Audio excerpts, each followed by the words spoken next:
Insert opening salutation. A constant refrain from feminists when the crazier aspects of it are held to scrutiny is that it's just sensationalism in the popular press, or that there is no right way to do feminism, which is actually true but not in the way they think, or that it doesn't represent proper academic feminism. I've maintained since way back that women's studies departments exist only to provide an academic veneer to intergroup politics, even when rebranded as gender studies.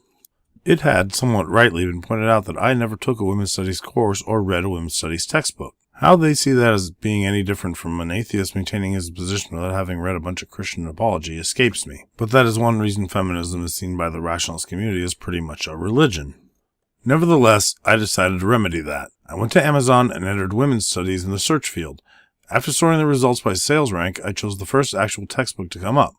Not being rich, and being all too familiar with the racket of textbook publishing, where they make a trivial change and call it a new edition, I bought one edition back from the current one. I'm stealing a page from Steve Shive's book. I'm going to do with feminist apologetics what he does with those of the Christians. It kind of sucks that he likes to stay in his echo chamber because I'd love to see the conniption he throws over this.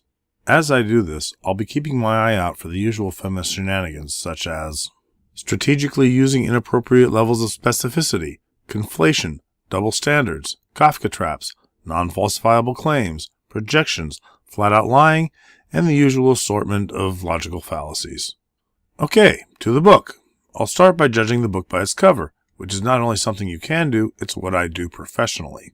The title is Women's Voices, Feminist Visions, with the subtitle Classic and Contemporary Readings by Susan M. Shaw and Janet Lee. So we know the names on the cover are more editors than authors, which is fine. At least we know the whole thing won't be in a single voice, which can become really boring. What will be interesting to see is whether or not they present opposing arguments honestly, if at all. After poisoning myself with some scary organic compounds, removing the layers of stickers that several resellers have placed on the back, we can examine that. It leads with the paragraph, as a leading introductory women's studies reader, Shaw and Lee's Women's Voices, Feminist Visions offers an excellent balance of classic, conceptual, and experiential selections, including new contemporary readings. Right away, we know that we're going to have to deal with some doo-doo. Experiential selections sounds like code for mere anecdotes, but we'll see.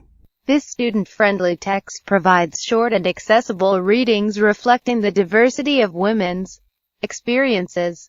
With each new edition, the authors keep the framework essays and selections of readings fresh and interesting for students. Nothing wrong with that, even if it is a little bit pandery. I'm sure that many of the students who have to read this are only taking the class to fulfill a requirement, so you damn well better make it as minimally odious as possible. The opening paragraph is followed by a very salesy 4-point bulleted list. The only one of interest mentions some online teachers' materials, including tests. That might be interesting. I'll have to check it out in the future. Then there's a couple of blurbs, and finally a URL to where I imagine the above-mentioned teacher materials are to be found. That's it for this intro. Next time we'll go inside the book. Insert closing salutation here.